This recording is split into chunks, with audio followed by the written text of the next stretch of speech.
สวัสดีค่ะมีนาเองค่ะขอต้อนรับสู่ช่องไมซ์สะพายตุรกีนะคะวันนี้มาชวนทำขนมปังตัวนี้ค่ะบอกเลยว่าตัวนี้เป็นขนมปังสัญชาติตุรกีที่แท้จริงใครมาเที่ยวตุรกีนะคะจะเห็นได้ตามร้านขนมปังทั่วไปเลยค่ะเป็นอาหารเช้านะคะมีนาได้สูตรมาจากคนตุรกีแท้ๆเลยค่ะอยากให้ทุกคนลองขนมปังที่ไม่ต้องนวดนานใช้ส่วนผสมที่มีในบ้านก็สามารถทำขนมปังนุ่มๆออกมาทานได้เช่นเดียวกันลองทานดูนะคะมีนาทำได้ใครๆก็ทำได้ค่ะวันนี้นะคะมีนาไม่ชั่งให้นะส่วนผสมทั้งหมดชั่งให้แต่เนยนะคะจะสอนให้ดูแป้งเป็นค่ะ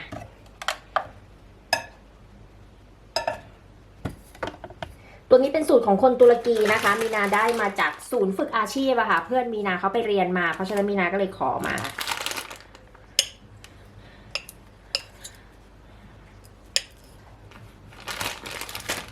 เนยอุณหภูมิห้องค่ะเนยจืดหรือเนยเค็มก็ได้38กรัมนะคะ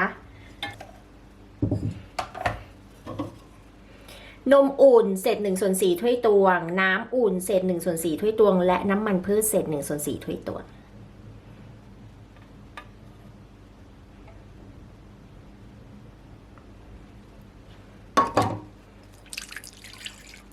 นมอุ่นนะ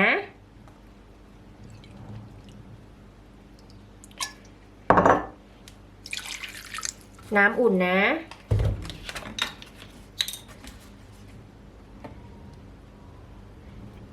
น้ำมันพืชนะคะต้องใส่นะอย่าไปเปลี่ยนสูตรเขานะ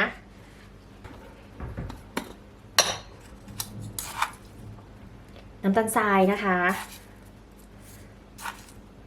3 ช้อนชา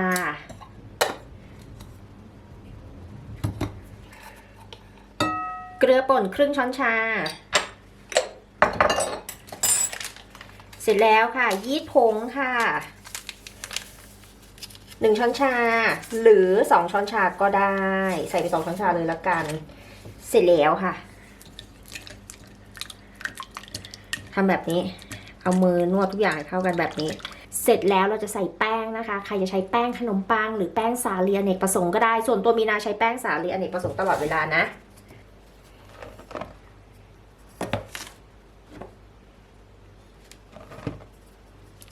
ใส่ไป2 ถ้วยตวงก่อน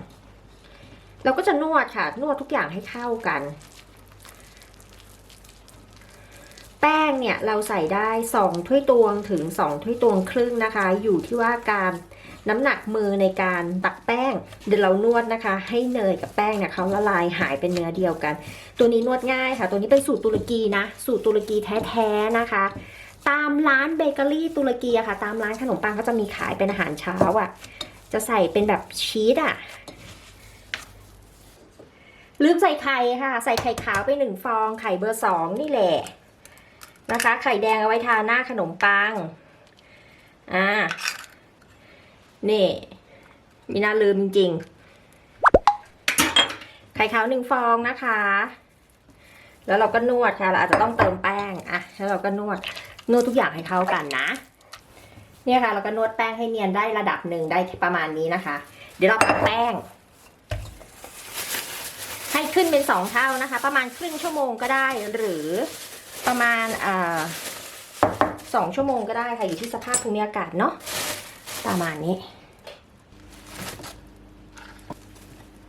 อากาศมันหนาวค่ะเพราะฉะนั้นต้องห่อผ้า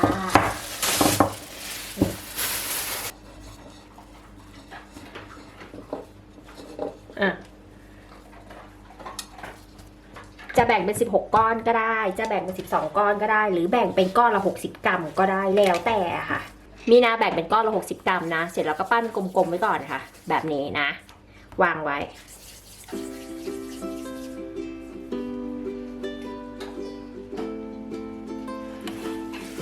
เราจะได้ทั้งหมด9 ก้อนนะคะแล้วเราก็จับหงาย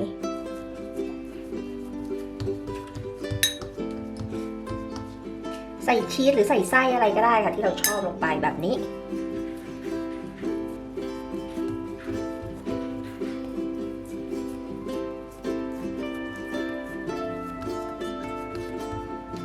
ไส้แนะนำให้เป็นไส้แห้งๆนะคะจะได้เก็บได้นานๆตัวนี้มีนาใช้เป็นเฟด้าชีสนะใครจะใช้เป็นริคอตต้ามอสซาเรลล่าก็ได้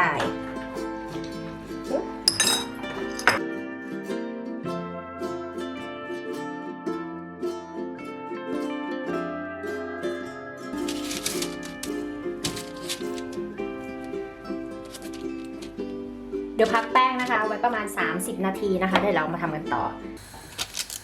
เสร็จแล้วเราก็ทาไข่แดงค่ะไข่แดงที่เราเหลือไว้อะไม่ผสมอะไรเลยนะมันจะต้องแดง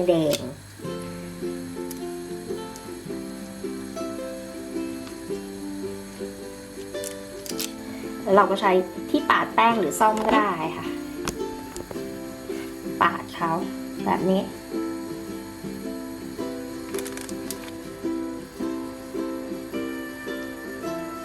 นี่นะคะใช้ซ่อมก็ได้แล้วก็ปาดไปแบบนี้อบเลยนะคะที่ไฟ180 องศาไฟบนล่างไม่เปิดพัดลมนะคะไปเลยจ้าอบแล้วนะคะประมาณ15 นาทีนะคะ10-15 นาทีเราก็จะขึ้นไม่เยอะประมาณนี้ค่ะเดี๋ยวเราให้เย็นแล้วเดี๋ยวค่อยมาว่ากัน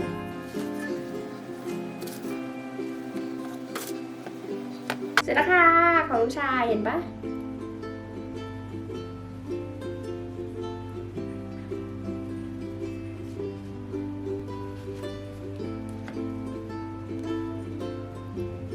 นี่นะคะเป็นขนมปังสัญชาติตุรกีที่แท้จริงนะคะยังไงฝากกดไลค์กดแชร์แล้วก็ติดตามให้ด้วยนะคะคราวหน้าเดี๋ยวมาดูว่ามีนาจะเอาขนมปังตุรกีอะไรมา